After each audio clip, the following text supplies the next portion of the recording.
the angel of the Lord that, hey, this is real. This is not a joke. Somebody's not playing has not gone out with an elaborate joke, hired some guy to dress as an angel and all the smoke and poof and everything. This is the real deal here.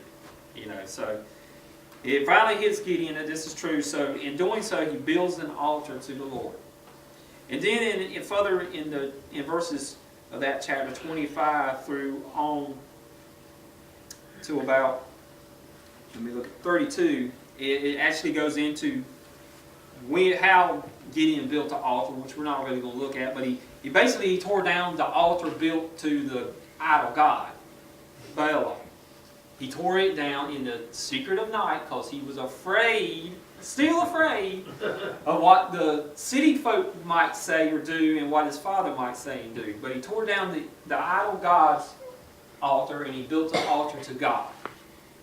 And he burnt the nut offering on it and everything and so forth. And the key thing from out of that is that the next day when the people wake up, they see what happened, they question, who did this? And it comes to discover that Gideon did it.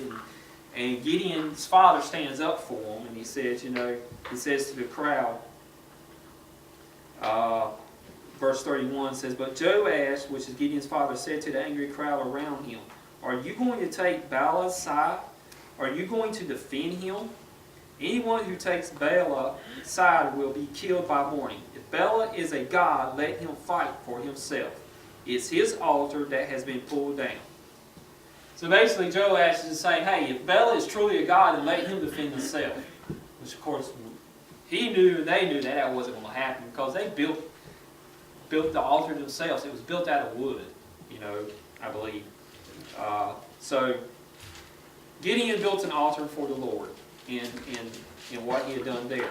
Now we want to go on to verse, to really get into what's going on here. Verse, let me look here.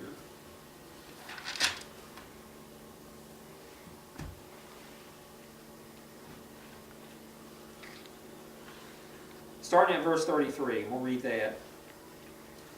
It says, "And all the Midianites and Amalekites and other people from the east joined together and came across the Jordan River and camped in the valley of Jezreel's." So pretty much all the Israelites' enemies are gathering together in this little area here. They're camped near the Jordan River. But this is the thing here, verse 34. It says, "But the Spirit of the Lord entered Gideon, and he blew a trumpet to call the Amalekites," I don't know if I pronounced that, "to follow him." This is the thing. All this, Gideon has questioned the Lord, had doubt, then kind of got reassured and got a little bit of faith in him and got a little bit of courage in him and built an altar and everything. And then in verse 34, when he sees his enemy gathering together, it says the Spirit of the Lord entered into Gideon. And when the Spirit of the Lord entered into him, boy, it was like a pump you up. He got pumped up. And he pulled out his horn and he started tooting. And he pretty much gave a war cry. He became all of a sudden this, in kind of a glimpse, this mighty warrior that the angel was talking about. Yeah. And the thing is here is that when we go through life, the things we do, we can't do it without the help of the Spirit, without the Spirit of God. It's what gives us our strength. And if you don't have to turn to it, but over in Philippians 4:13 it says we can do all things through Christ which strengthens us. Amen. It's through His strength. It's through Christ. And there's other scripture that says when we are weak, He becomes strong. It's in our weakness that Christ can come in with His Spirit and make us strong and make us able to do the things that He's requiring us, like David. David couldn't have done the things that he did without the Spirit of God living within him, coming on him. Joseph couldn't have endured all that he did without the Holy Spirit, without the gift of the Spirit within him. And then another great judge, actually, which was Samson.